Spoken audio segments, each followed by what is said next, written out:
Why did Jesus choose to forgive those who killed him? While on the cross, he prayed, "Father, forgive them, for they know not what they do." Luke 23:34. The phrase, "for they know not what they do," has always puzzled me. I want to shout at Jesus, "They're trying to kill you. What do you mean they don't know?" However, when very powerful people tried to get me to end my life, I had a spiritual experience, and I began to understand Jesus' message. I would like to share what I was shown.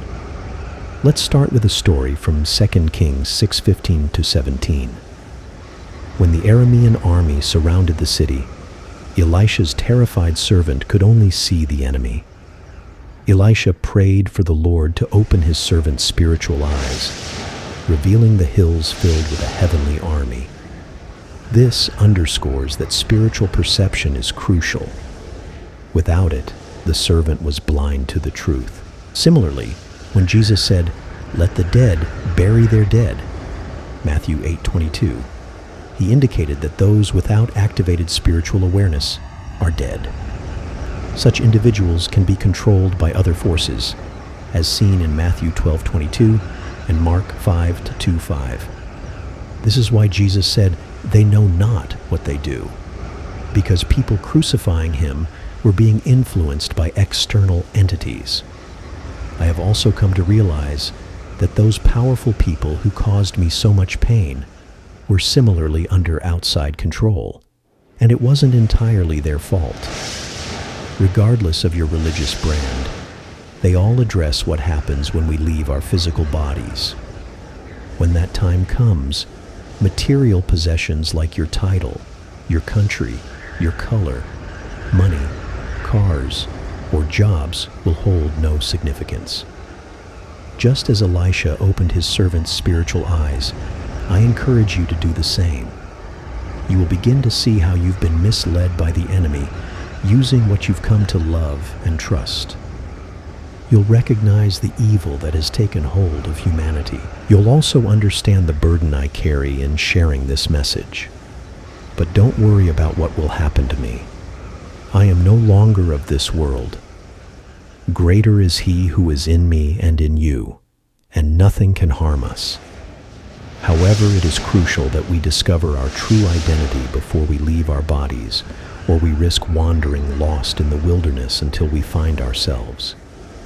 As Psalm 23:4 says, "Even though I walk through the valley of the shadow of death, I will fear no evil, for you are with me. Your rod and your staff, they comfort me." Death is just a shadow.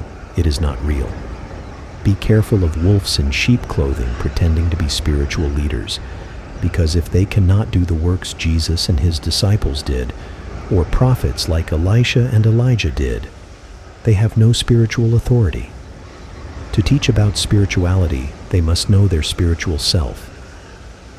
Judge them by their fruits.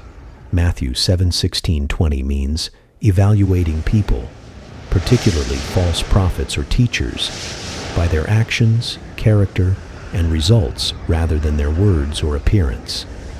Just as a tree is known by the fruit it bears, individuals are identified by their behavior, with good works indicating righteousness and bad actions indicating a corrupt nature. Without knowing their spiritual self, they cannot have a relationship with our Creator. That is, you see them fall and attach to worldly things. Tommy G on YouTube. Tommy GMCG has done a great job in showing us the demonic faces of some of the spiritual leaders who have robbed so many by using their slick speaking and sales abilities. My main message is to open our spiritual eyes, just like Elisha did for his servant in the Bible, 2 Kings 6:15-17. Everything that is of this world is designed by the enemy to keep you from connecting to that greater one inside you. Greater is he that is in me than he that is in the world. 1 John 4:4. Neither shall they say, "Look here," or "Look there." For behold, the kingdom of God is within you. Luke 17:21. You don't need no one but yourself, no matter where you are. The one you are looking for is you. your spiritual self. Your spiritual self and the Father are one, because He breathed you into this body. I tell you this from my personal experience, but I am not asking you to believe anything. I am asking you to experience it. Just open your spiritual eyes. I know many might think that I am crazy, talking about spirits possessing people. But I ask you, do you believe in Bible? Jesus driving out evil spirits, demons, is a central theme in the Gospels, particularly highlighted in Mark 1:21-34, Mark 5:1-20, and Matthew 8:28-33. These accounts show Jesus exercising authority over demonic, unclean spirits to bring freedom and healing. If you don't believe in Bible, look at African culture. African traditions drive out evil spirits through ritual purification, including burning sage or incense, using blue glass bottles to trap spirits, and cleansing spaces with salt, pine, or camphor. Healers, such as sangomas, use herbs, divination, and animal sacrifices to protect against witchcraft, while Tsar cults use music and dancing to reconcile with spirits. There are temples in India dedicated just to drive out evil spirits. You can experience this by going there and witnessing for yourself. Recently, I came across a person who could speak to spirits. Her name is Elizabeth April. Her channel on YouTube is at Elizabeth April. She shares a message from late Charlie Kirk. She reports when she was talking to Charlie's spirits, his wife Erica's spirit was there too. Charlie reported that most famous people have to sign a contract in which they make a deal with entities. They use possession to commit major crimes against humanity. Link will be in description. See for yourself. My message to you is guard your mind's gate and learn how to open your spiritual eyes so you can see all this for yourself. You got to ask yourself one question.